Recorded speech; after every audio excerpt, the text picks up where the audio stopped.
Hello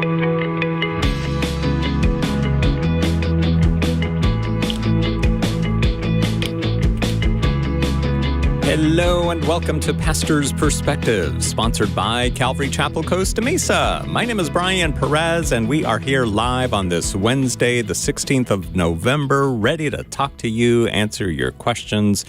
Call us, 888-564-6173. If you're watching on Facebook, YouTube, or TikTok, you've seen the number right there on the bottom of your screen. Give it a call. It's 888-564-6173. We're here till 4 p.m. Pacific time today. And back in the studio for the first time in like forever, it's Brian Brodersen, the senior pastor of Calvary Chapel, Costa Mesa in Southern California. It's been a while since Brian's been on the program, so he might be a little rusty. Go easy on the questions today. That being said, we have invited two guys to help him out with the questions. It's Bobby Conway and Mike Chaddick, the pastors of Image Churches.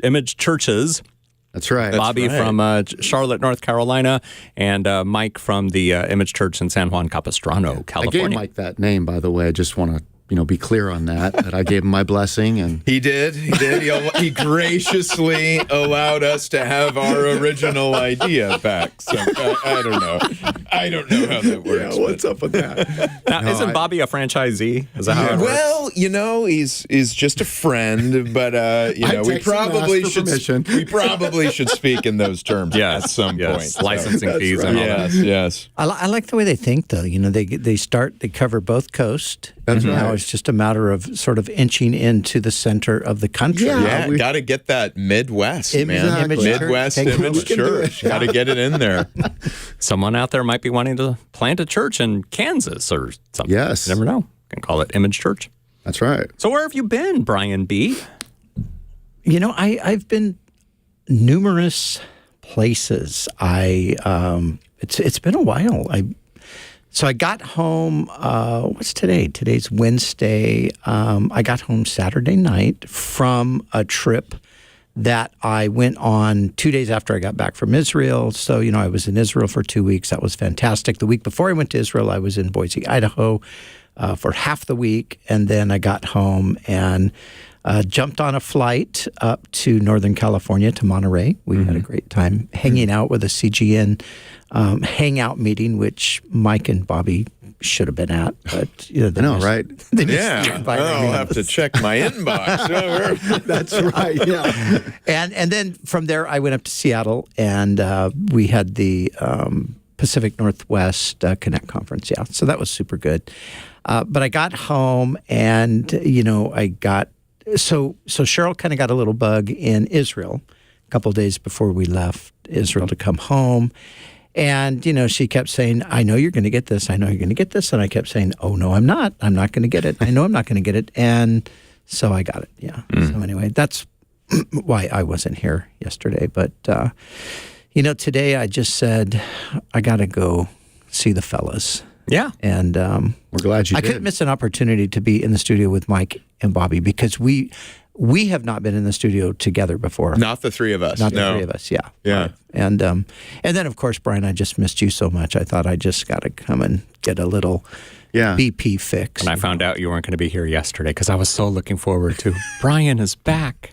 Finally. I know, right? And then he didn't show up. I'm like, what? Isn't it great? We all have such love and admiration for each other. Totally. It's a joyous reunion. So this is cool, though, that the three of you have never been on the program before. Yeah, I know. Together. It's great. And, I see Bobby fairly regularly on the screen, and then once in a while he shows up in the studio like he is today. But Mike, even though we live much closer, we don't see each other that much. It's crazy. Well, yeah, my mother has said the same thing like 1,000 times. Yes, your mother told me that as well about you. Ironically, it's just even her moving to Illinois. I think there's been more communication, and I don't know. Life is crazy, but I think definitely you got to make time for these important Image moments, Church, reunions. Illinois can kind of like get that. Oh, bro. Yes, there you go. Near the Chicago area, grab a Cubs game. Yeah, a little egalitarianism, get Karen to actually pastor the church. Oh, my gosh. Yeah. She might do that. Great lady your mom is. Amazing. Miss seeing her around here. Karen Chaddick, she has been a blessing to so many for so many years. She taught here for years and years, and we call her Ma Chaddick. It's kind of her little nickname. And Mrs. C, we used to, when I lived across the street, when I worked here many moons ago, whenever we go to the grocery store, all the kids would see my mom, Mrs. C, because she taught music at the elementary school for so long. I think, you're... Yeah, my kid, she was... her. That's right. Absolutely. Amazing. Great lady. That's how I got to know her. All right, give us a call, 888-564-6173. And you can also send in your question using the messenger feature on Facebook. Here's one such question that was sent in by Jason. I would love to get your guys' take on this meeting of religious leaders for climate repentance and a new 10 commandments that's happening on Mount Sinai this week. Actually, it's not happening on Mount Sinai after all, but... it sounds like the works of the devil to me, says Jason. Also, if you can give some clarity if the Euphrates River is dried up, like it says in Revelation 16. Now, I do have a list here of the 10 principles for climate repentance. I don't know if you guys have seen this. And everything in life is interconnected. Do no harm. Look after tomorrow. We are stewards of this world. Creation manifests divinity. Rise above ego for our world. Change our inner climate. Repent and return. Every action matters. Use mind, open heart. Now, was this written by the people that flew their 400 private jets to Egypt? Probably. Yeah, probably so. Could be. Yeah. No, I don't think it's that... I forget the name of that Same conference that's summit. going on. It's not the G20. But yeah, there's some 18-day or 13-day conference that's going on. But no, this is... So the conference ends on Friday, and then on Sunday, these guys, the religious group is going to... This sounds like Buddhism to me. You know? Doesn't it have kind of a Buddhist vibe to it? I mean... Well, I mean, a little bit of the rub, I think, with the questioner is like the idea of these different faiths working together. I think that there is an element where, whether it's someone's faith, I think if people want to do good, we don't even have to look at like, oh, what are the faith tradition that they're a part of? Like, if somebody wants to do good, I don't think we need to make it a prerequisite that they believe that Jesus is the only way, the truth, and the life in order to work with somebody to do something good. I get that there's right to be concerned when you start doing some of this interreligious stuff if it means we're compromising in our faith. And I do think we have to be very cautious there. I would say as it relates to global warming, I think there's some global warming happening, but honestly, I really don't even know what to make of all that. I frankly find it kind of boring as a study, but I hear different arguments. I mean, I know that there's polar ice caps and there's things that are melting, and I do think we're called to be good stewards. Is that the number one ultimate priority where you'll get like, a Bill Gates or, an Al Gore, we're going to be destroyed in a matter of years? I mean, I just don't think it's as... the most pressing issue of our day, but I think that we should take care of it. But I also think, since I don't know that much about it, my opinion should count very little. So I would say that. So working together, I think, is okay insofar as we recognize we're not saying that our faiths are equally relevant as far as the way to get to heaven. As long as we can hold those distinctions and do good, I wouldn't have a problem with that. Those commandments that are laid out, to Brian's point, they do sound a little bit cryptic. Nevertheless, I'm sure there has to be some give and take when they're trying to work together on that. So yeah, and I don't think there's any problem with working together with different faith groups even on particular things. I just think the topic itself, the climate thing is... Yeah, what do you think about the climate? Well, it's so all over the map. I mean, it's, that's literally it's global warming, then it's global freezing, and then it's climate change. How do you trust? And it's... Well, there's always been climate change. That's like kind of something to, for either group, whether you're left or right, the fact is, like maybe if you're on the far right, like, no, there's no climate change. And everyone on the left, oh my gosh, there's climate change, we're going to die. And it's like, I was listening to this podcast. It's very interesting if you're a history guy, called The Fall of Civilizations. And it was talking about ancient Sumeria and Acadia. And they were showing where Sumer was. And there were, that culture died out. And they're kind of talking about why. And there's all these fish bones and stuff everywhere, but there's no sea for miles. And you go, well, what happened? And they said, well, climate change. When they founded the city, they weren't idiots. They didn't found it in the middle of the desert with no resources, right? Back then, no, you would only start a city right near a major water source. When it was founded, there was water right there. But due to climate change, the water levels actually receded.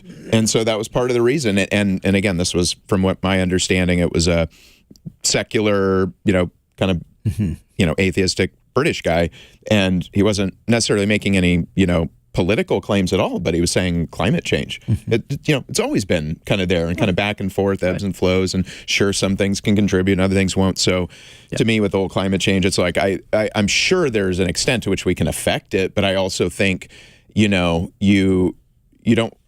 worship the earth, and no matter what you do, even if you do your best and you're a good steward, you're not going to stop the law of entropy. Like, it's like no matter how well we take care of our bodies, how healthy we are, how much good food I eat and exercise and all that. Yeah, but stuff happens, and one day I'm going to die anyway. I'm not saying don't, therefore, take care of my body. I'm going to. And I think the same principle applies to the planet. And I think that's exactly it. It's the kind of the sky is falling mentality. It's kind of, this is the greatest crisis in the history of the human race, and we have to solve it right now. And I think creating that crisis, though, that's where maybe some of the, conspiracy theories and maybe not so conspiratorial theories, where are there people who are engineering a crisis? Maybe they don't even believe it really is, and they're using it to do something else, And again, I think that's definitely possible. People do that. They have done that in the history of the world. So, I mean, it's good to be critical, thinking, are there some good people that actually genuinely are concerned for these things, and that's it? Yeah, I think there are. But are there other actors in their private planes flying all over the world who benefit off of So it sounds like we're all saying it's hard to know really what to believe, except the fact that there is climate change. Yes, there's some kind of climate change. Yeah. It was cold this morning. It was. Windy, too. Well, yep. Santa Ana. I've been gone for a month, and the climate has changed since I left. I mean, it's definitely everywhere you go, it's changing. It is. It is. I've actually tracked climate change in my journey. Really? Yeah, I went from 90 degrees at the Dead Sea to 35 degrees in Seattle. Yeah. Yeah. How do you pack for those kind of trips when?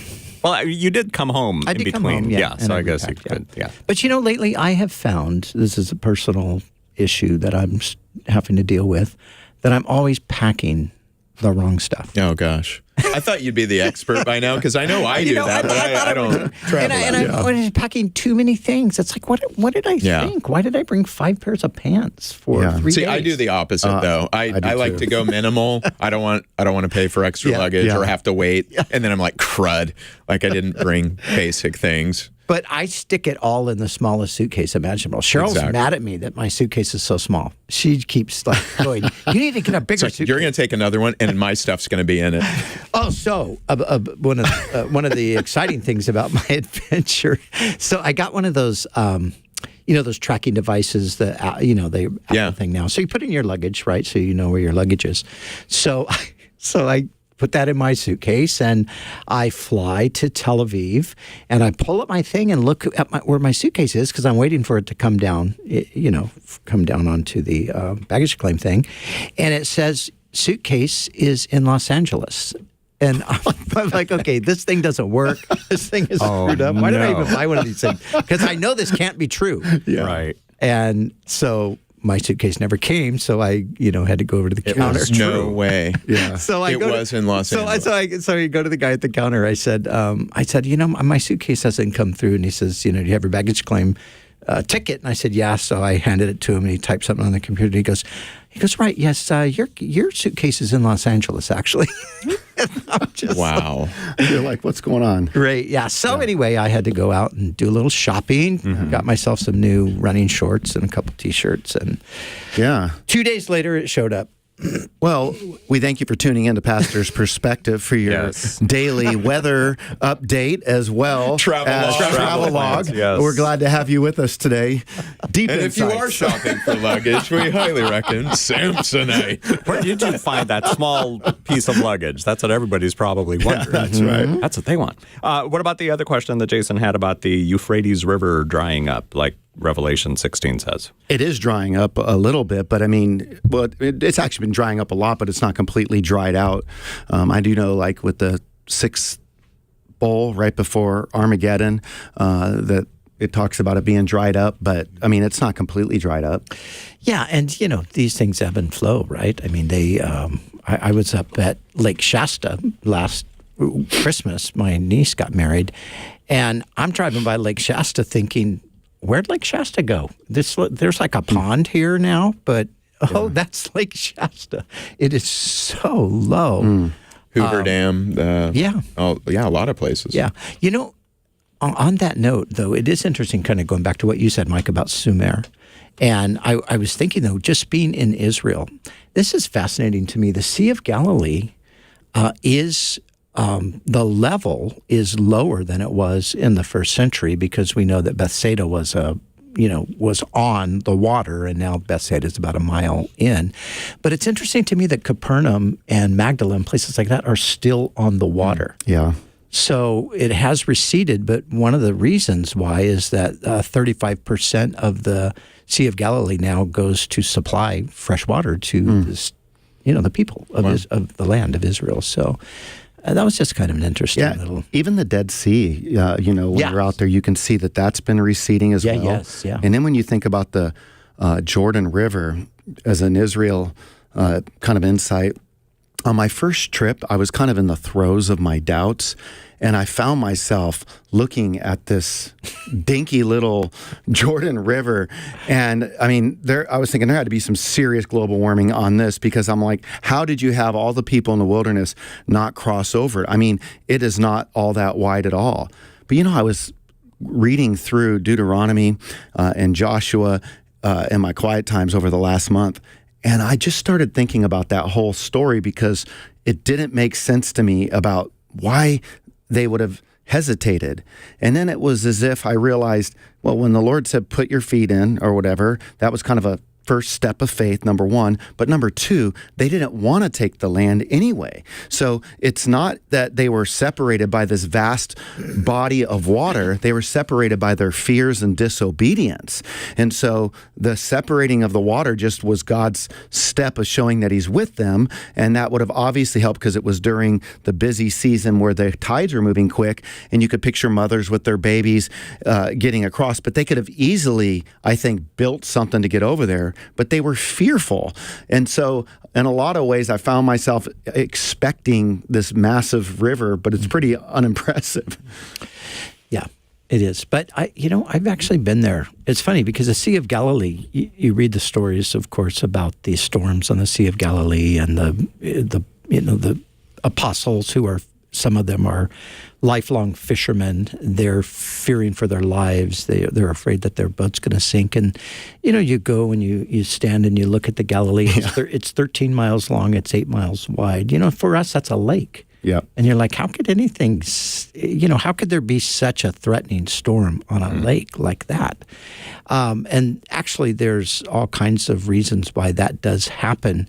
That is the lowest freshwater body in the world, the Sea of Galilee is. And then the Dead Sea is the lowest body of water in the world. So 600 feet below sea level is the Sea of Galilee. But the way those canyons are and the depth of the sea, there's these vicious winds that come through. So all that to say, I was in Israel several years ago, and we went up to the north to the Sea of Galilee, and it was so treacherous that we could not go out on a boat that would hold 100 or so people, and the surf on the Sea of Galilee was 10 feet. Wow.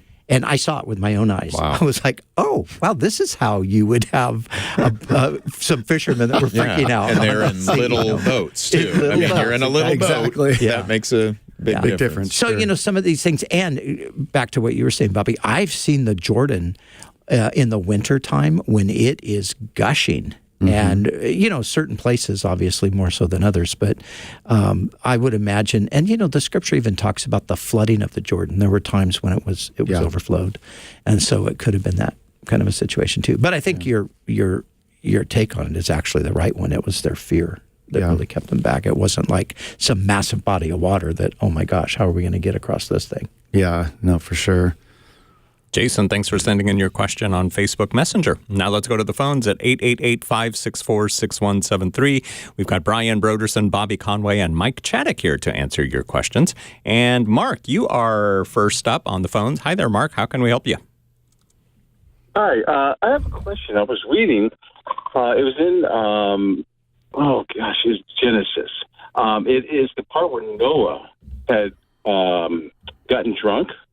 He made... he had his vineyard or whatever, but his youngest son, Ham, saw his father doing this thing or whatever, went back and told his brothers, was kind of being very disrespectful to his dad. But when Noah found out, he cursed his grandson and not his son, the one that kind of did that. So I read some commentaries, so I'm just trying to figure out a little bit more why he would do that and kind of say about his grandson, you're going to be the slave of your brothers. And he didn't even, there's no mention of him dealing with Ham. What do you say, Mike? Yeah, no, it's actually a really interesting passage. I studied it in some depth years ago, but one of the things I discovered in that study is there's at least several interpretations of what exactly happened there, and it seems to be generally recognized by biblical scholars that the text is ambiguous. It's a little mysterious, and you can read what the rabbis have said about it. They offer various interpretations. Even modern evangelical scholars kind of disagree. So kind of the standard rated G, PG version I heard growing up is simply that he was being disrespectful to his father, which to us certainly seems like the punishment's a little harsh. But some of the other interpretations, and there was pushback, by even me. I was bothered by some of the suggestions of the interpretation, and I assumed, well, these are modern liberals, and they're just coming up with stuff to try to make people in the Bible look worse than they are. But I find out these are ancient interpretations too. So there's the interpretation on the one hand that he did something sexually to his father. There's and again, part of the interpretation here centers around the idea of his seeing his father's nakedness, and the idea that Hebrew scholars say is that's an idiom. If you read through the Old Testament or Hebrew Bible, to uncover the nakedness or see the nakedness is a euphemism for sexual activity. You shall not uncover the nakedness of your father's wife.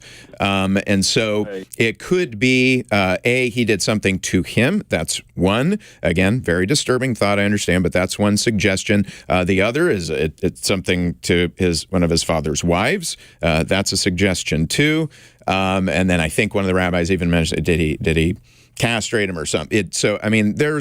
There was at least 3 or 4 interpretations. For me personally, I can just say, honestly, I'm not sure what the answer is, although the only thing I can say, and again, maybe this is just me as a, sort of modern Bible reader, if it were one of those latter options, the curse, the gravity of it makes a little more sense.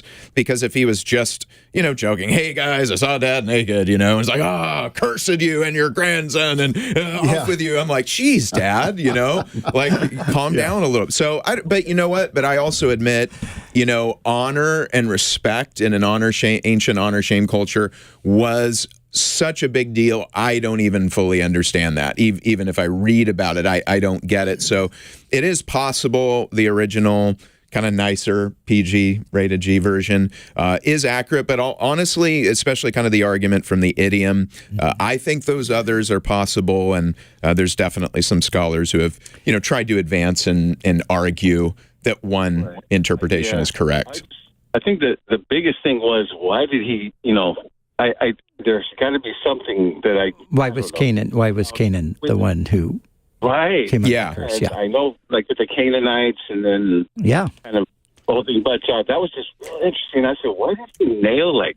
Yeah, well, I think like one thing somebody said is the idea, so he did this to his father Noah, and part of Noah's curse is, that your son will be a curse to you as you've been to me, like that kind of a thing. So that's one suggestion as well. Bobby, I'm sure you have delved deeply into this in your time. It's his favorite subject. He's like, I've written a book about it.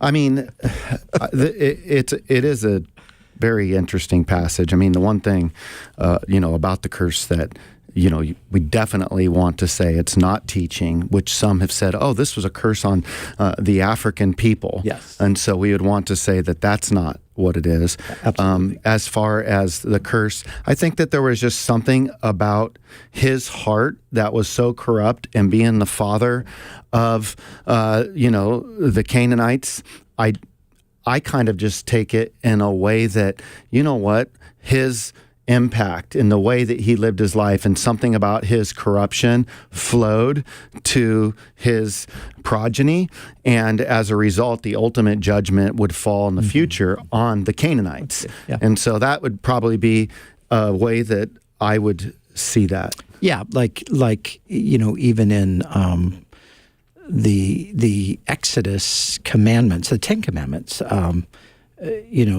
the sins of the fathers being visited on the children to the third and fourth generation. Right. Which is not God, forcing a judgment on innocent people because their parents did something and now they've got to pay for it. It's that they are going to repeat the sins of their parents and have the consequence of that. So, I think that makes sense. I think, too, and Mike, I agree with you about the disturbing nature of these various interpretations, and it is true that it's not just modern progressives or liberals, but it's ancient rabbinical thinkers who also were kind of twisted sometimes in their perspective. But the one reason why I think it is, personally, I reject the idea that there was some sexual thing. Two reasons. One, as you mentioned it, the shame honor culture, which is a huge thing that we don't even know. I mean, the best thing we could maybe understand it through is how Muslims who live in a shame honor culture will kill their children or their relatives because they have dishonored, Allah. So that's how serious the shame honor culture is. But the other thing I think is the response of the brothers seems to me, what do? They cover their father. And they walk backward, not seeing his nakedness. So it almost seems to me like what Ham is doing is he's mockingly, he's mocking his father. That just seems to me to be, I like that interpretation better than the alternative. That one you can tell your kids when you're reading the Bible at night. The other one's not so much. I do like that, excuse me, Mike, you brought out the power of that shame culture too, because it is so true. I mean, they would think about the robes that they would wear, even in the story of the prodigal son where, he runs out to him. I mean, you would picture this idea of the father rolling the robe above his kneecaps, exposing his legs, which would be shameful in order to run to the son. And I think that is something very powerful that we have a hard time appreciating in this culture when we think that we're being, modest just because we don't bust out a Speedo and we go with long board shorts. I mean, we just live in a completely different culture. So, but there's another image not to share with your children. That might be the first time that word has ever been said on this program. Hopefully the only time. Yeah, and I think we should move on. Yes. Glad there's a break. And with that, we will cover. Well covered. Leave it to Bobby. Well covered. No pun intended there, Mike, right? Mark, thank you for your question today on Pastor's Perspective. We're going to take a break. We'll be back with more of your questions. Lots of great calls on the board, but we've got an open line or two. Give us a call at 888-564-6173. Brian Brodersen, Bobby Conway, and Mike Chaddick here till 4 p.m. Pacific time today. 888-564-6173.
On Pastor's Perspective. My name is Brian Perez, and the number to call is 888-564-6173, 888-564-6173. We've got Brian Brodersen, Bobby Conway, and Mike Chaddick answering your questions today.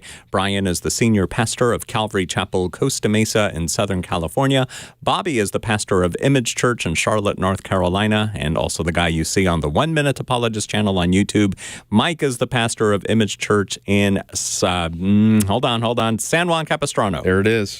You can always just say the original Image Church, and Bobby will know what you're talking about. The OG. Yes, indeed. All right, let's go to the phones. 888-564-6173. Rose in California. Hi there. Hi, how are you? Doing well, thanks. Thank you for taking my call. You bet. Good.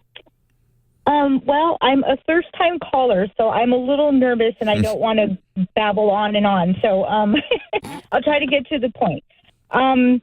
So the holidays are amongst us. Again, we have the Christmas time coming, and, you know, all the shopping and the presents, and I'm kind of trying to get over all of that and focus more on Jesus and his birthday and celebrating him. And I'm a reborn Christian, and I'm kind of getting into the faith, and I'm learning new things through my fellow Christians and talking to them. And I was speaking with one of my sisters a couple weeks ago, and she asked me how I celebrate Christmas. And I said, well, I'm trying to get away from all the commercialized part of it, and I'm trying to focus on the Jesus, the Christian part, the good part. And she was like, she kind of snickered a little bit and was like, yeah, I don't have kids yet, but when I have kids, you know, I'm going to have to teach them differently because Jesus wasn't even born on Christmas. Like, he wasn't even born near Christmas. So I don't even know why we celebrate him on Christmas, because that wasn't when his birthday was. So now I'm so confused as to what's what now, because I have a grandson and I want to teach him the right way, and I want to learn myself, but I want to teach him, you know, I'm already teaching him, and it's not all about what we get, it's what we give. And I'm teaching him to be a giver, because we need more of that in the world. And not just with materialistic things, but, you know, that's what Christmas seems to be. So I'm trying to get away from that. I'm trying to look more into the spiritual aspect of it. The Jesus celebrating, you know, the good part of it. And when she told me that, I was kind of like, oh, okay. Now, Rose, when you mention your sister, do you mean your sister in the faith, or like your blood sister? Yes. No, my Christian sister, yes. Okay. Brian, what do you say? Yeah. Gosh, Rose, your friend sounds like a bit of a killjoy, you know, that kind of putting a big damper on everything. You know, Rose, it sounds to me like you've got a really good sense of what you want to do with it. Jesus, you know, let's be clear. Christmas is about Jesus. Now, the date, December 25th, is debatable. But there's no way to prove that it's not the actual birth date of Jesus, like there's no way to prove that it is. But, you know, Christmas itself, of course, is the celebration of the birth of Christ. That's exactly what it is. And nowadays, much of the world doesn't completely realize that. The Western world, the world that used to celebrate that, at least in a general sort of a sense, a lot of people don't even know that anymore. So, but I think for you and what you want to do is move away from the commercial side of things. It doesn't mean that you can't have a Christmas tree and get presents, and you know, you can even talk about Santa Claus. There was a man in history, Saint Nick, who, as a Jesus follower, he wanted to bless and help people, children at this time. So, you know, Santa Claus is kind of that guy. But then, of course, the main point of Christmas is that God gave his son as his gift to the world. And so that's what we emphasize. Like I said, with the date, there are many scholars that believe it was December 25th that Jesus was born on, and others that would disagree with that, but that's the nature of scholarship. Nobody really agrees with each other on most of anything. So you guys got any thoughts on... Yeah, well, I think Rose is on the right track. You know, I mean, we celebrate Christmas, but I'm concerned about the exact same things. I want my kids to know this is centrally about Jesus. But, you know, you look at the Old Testament, one of the major teaching tools was festivals, celebrations, right? So you think about those various feasts, and then you look at the New Testament and you don't say, well, we don't have this elaborate set of celebrations or festivals. It doesn't condemn such a thing. It just simply doesn't prescribe it as a commandment that we must celebrate Jesus' birthday, nor does it command that we can't celebrate Jesus' birthday. So I think it falls into a matter of, what they would call adiaphora. So these are matters secondary. They're not essential. And so we just have to ask ourselves, what are we doing with it? You know, it's not about what is everybody else doing. What am I doing with it? And I want to teach my kids it's about Jesus. Like you said, I'm concerned about the rampant consumerism that's totally penetrated the church. And ironically, people who forswear buying Christmas presents and getting trees and all that will show up at a church acting like a consumer. Do you have this? Do you have this? Do you have this? I want this. I want this. And if not, I'm leaving. I'm like, well, you're as much of a consumer as anybody when you treat churches that way. So I'm concerned about consumer culture and all that. And again, the issue of the date, because that does come up all the time. I don't know why. But yeah, we don't know Jesus' birthday, period. So it's not like it's the wrong day. We just don't know. And so really the question is, do you not want to celebrate Jesus' birthday at all? Because it's a fact he had a birthday. So you're saying we're not celebrating Jesus' birthday. We don't celebrate births or Jesus' birthday in this house. Or, hey, we're going to, and since this is one that we picked on the calendar, you know, and there's historical reasons why, but this is what we're doing. You know, I think it's one of those things that is up to your conscience, the individual conscience of the believer. And it's something hopefully we don't divide over. I don't think that would be a good thing, or that it would destroy fellowship between brothers or sisters. But nevertheless, I think it's something that you have to be convinced in your own heart and your own mind that you're doing whatever you're doing and raising your children as unto the Lord. All right, good stuff. We go from Rose to Sharon. There's a joke in there somewhere. Sharon, welcome to Pastor's Perspective. Thank you.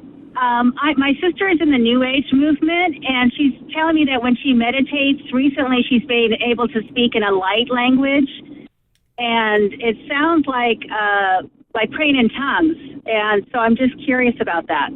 Bobby? Yeah, well, it would be kind of like that, right? They would see it being ecstatic utterances that they're making. Then the question would be, what is the source of this? And this isn't new. I mean, this was going on in the early centuries of church history, where you had those outside of Christendom speaking in tongues. The apologists were writing about that. So I would say that we shouldn't be surprised to see that you could see these types of incidences taking place outside of the Christian faith. We just wouldn't see the source as being the Holy Spirit, but rather it would be more demonic in nature, or somebody being overtaken by something, or maybe even just putting on something, so to speak. So not something that we should look at that is aligned with Scripture and speaking in tongues in that way. Does that help you, Sharon?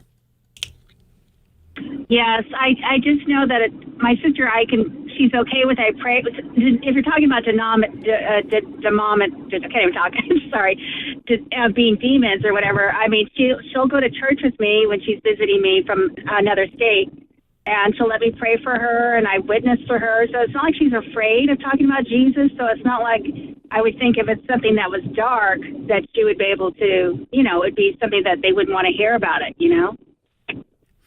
I guess the thing is, if she's speaking in light languages as part of the New Age movement, if it is some true language that is maybe a cross-cultural language, then where is she being endowed with this intelligence? Would that be from God himself, or would that be more demonic in nature? Because what are our options, right, as you begin to think about that? If it is a real intelligible language, if it is a non-intelligible language, and we want to call it some sort of spiritual language, but it's unintelligible, then we would have to step back and say, well, what is the source of that? Would that be God? That would be, creating that utterance through New Age people? That wouldn't seem to make sense to me. It would make sense to me that people would just be making things up. People do that all the time in the Christian churches. I mean, they feel pressure to speak in tongues and they just start speaking. Or you're dealing with something demonic. And so I would want to say, as it relates to light languages, we have to God from the equation and not give him not point our finger to him as the one doing it. And then we're left with a couple options. It's either somebody making something up, or it's coming from the demonic realm. Very good. Sharon, thank you for your phone call. Brian, did you want to chime in? All right. Now we're going to go to two for the price of one. Two callers here, Ryland and Elise, calling from California. Hello. Hello. So our question for today... Wait. Hold on. Who are you? I'm Ryland. Hi, Ryland. I'm Elise. And how old are you, Ryland? I'm 9. You're 9. So Elise is your older sister? Yeah. Very cool. So what did you guys want to know? Can God make a rock even he can't lift? Ah, that age-old question. What do you guys say? Brian? Grandpa? No, God can't make a rock that he cannot lift. Why would you ask that question, though? That's my curiosity is aroused about. Because if he's all powerful, then why can't he make a rock that is more powerful than, that more It's heavy, kind of confusing because if he can make super duper strong, and then he can't lift it. Mm-hmm. but Well, you see, God is all powerful. That's for sure. I mean, He created the universe. He spoke it into existence. The planet that we all live on, the planet Earth, it's suspended in space because God is the one who commanded it to be where it is. So we know that God has power. There are things that God can't do. And so we shouldn't think that, well, just because God is God, He can do anything and everything. God tells us things that He can't do. One thing He can't do is lie. God can't lie. It's impossible. God can't sin. It's impossible for God to sin. So it's a mistake to think that if there's something God can't do, then maybe it's because He doesn't have enough power to do it. Yeah, that's a good answer. This is often considered a paradox, where you say this statement and however you answer it, you're in a bind. So if you say, if God can create a rock that He cannot lift, then God is not. If God cannot create a rock that He cannot lift, then God's not omnipotent, right? Or you could say the opposite. And so either way, you're in this situation. Like if God cannot create a rock so heavy that He cannot lift, then God is not omnipotent. So you see, either way, you end up with God's not all-powerful. So what Brian said is exactly right. Now, what does it mean to be all-powerful? It means that you could do whatever is logically possible. And so God can do whatever is logically possible. There's a ton of things God cannot do. In fact, there's 8 billion things that God cannot do. Like yesterday, we reached 8 billion people. God cannot become one of those 8 billion people. So there's 8 billion things that God can't do right there, right?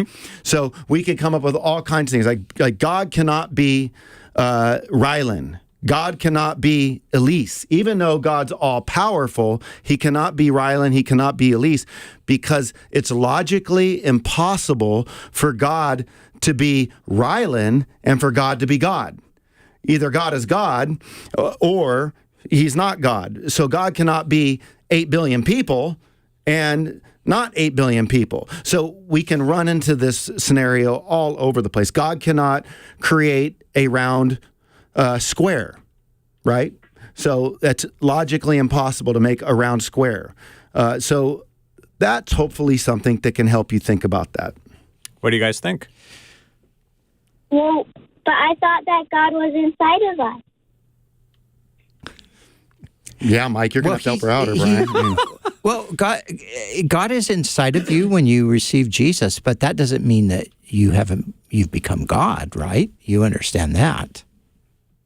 But God's inside of you, but He's inside of me too. But He's outside of us as well, and only God can do that. You see, these are really big ideas, but one of the ideas is transcendence. God, He transcends. Some people understand transcendence to mean that God is so far and big and vast that we can't even begin to even know who He is. But transcendence doesn't necessarily mean that. It just means that God is beyond us, but not that He's not able to also be with us. And that's what the Bible teaches, that He's another word called immanent. And Mike, I'm sure you have had this conversation with your kids. Yeah, similar ones. I mean, and I always just come back to why are you asking? What is it you're aiming at, right? Because I think, if God would actually not be all powerful if He could make something that a rock he couldn't lift, then He's actually not even God. Yeah. Because God, by definition, according to the Bible, is omnipotent. That means all power.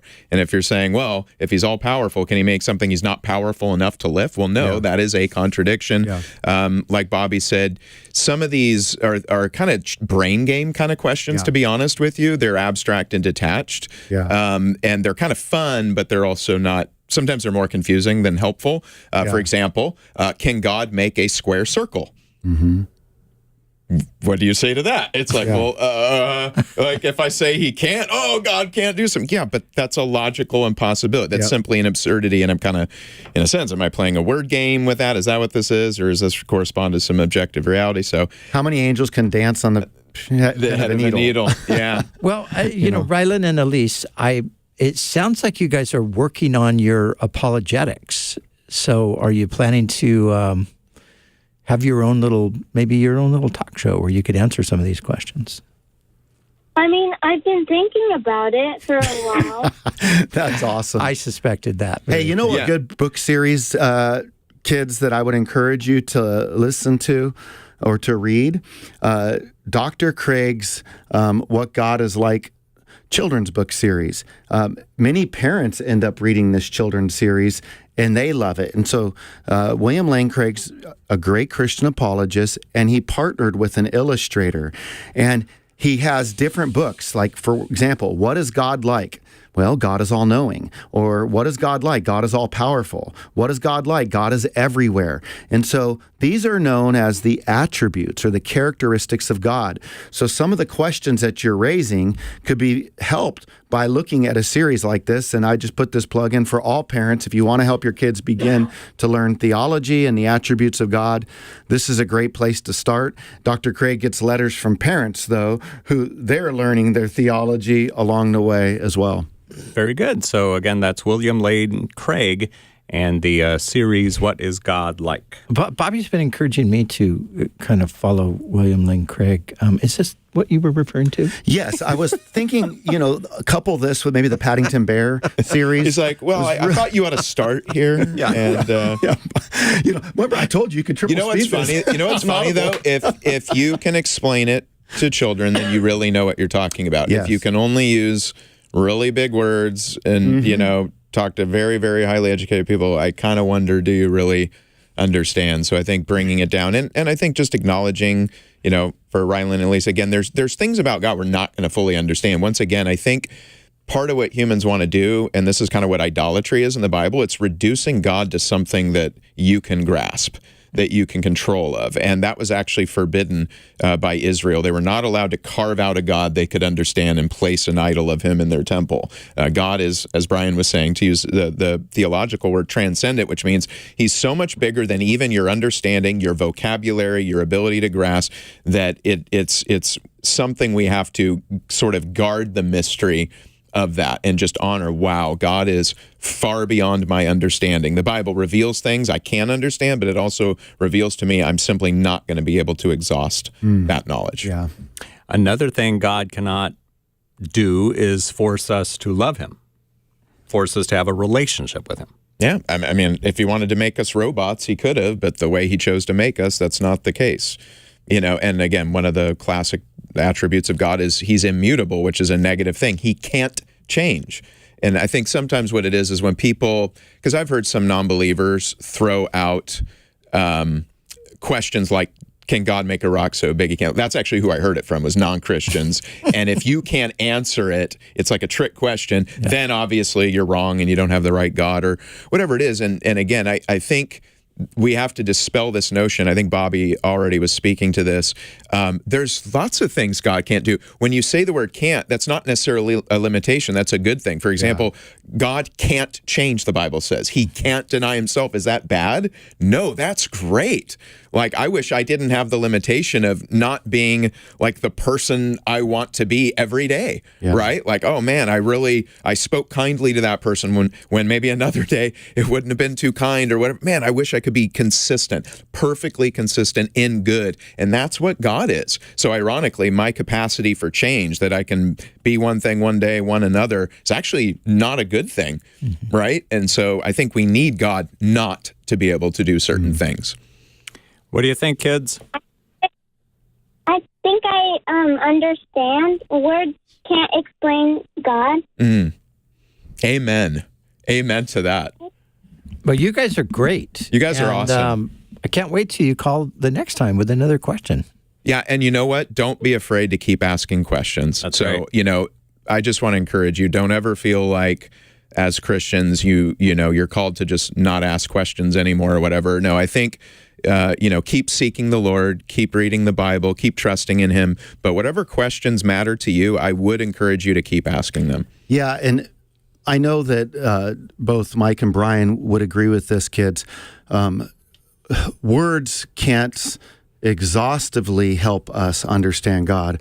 But if we don't have words, then we will struggle to understand him. So words do help explain, like we're using words right now to help explain our answer to your question. But words have limitations because words, are flowing from us as humans, and we are limited in our ability to understand God.